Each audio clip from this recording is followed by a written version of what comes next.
పరిశిష్ట సర్వభక్తానాం సర్వదా ధనదో బలః పురుషస్సకల శ్రీ సూత్రవతీదయా సహయోజత పరం సహదేవతాభిర్మన్యతాం యస్తు ధర్మరథమిత్యమృషభీచ్చగామునిం శాంతం భగవంతం ఓం విశ్వక్సేనమావాహయామి శాంతమావాహయామి హరమావాహయామి అమితమావాహయామి నిత్యాన్నపాయనమావాహయామి సూత్రవత్యేనమావాహయామి జయామావాహయామి శంఖచక్రగదాంగపానిమావాహయామి ఆవాహనమాసనం పరిగమయామి. ఉపచారాలు చేసుకోండి స్వామి.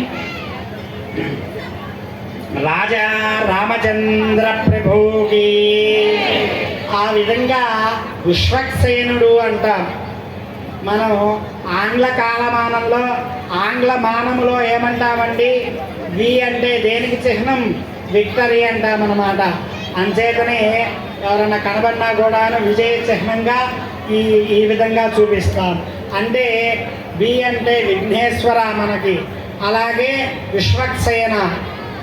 వీరి యొక్క ధర్మం ఏమిటయా అంటే, ఎందుకు విజయాన్ని ఇస్తారయ్యా అంటే, అందరూ కూడాను గణపతి ఆరాధన చేసిన విశ్వక్సేనుని యొక్క ఆరాధన చేసినా కూడాను ఎందుకు విజయాన్ని ఇస్తారయ్యా అంటే, విజయం పొందాలి అంటే గనక వారి యొక్క అవతారంలో ఒక విశిష్టత ఉంటుందన్నమాట.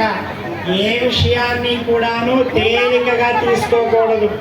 ముఖ్యంగా విద్యార్థులు ఉన్నారంటే గనక ఆ పరీక్ష ముందులే, చాలా సమయం ముందులే అనేటువంటి విషయాన్ని తేలికగా తీసుకోకూడదు.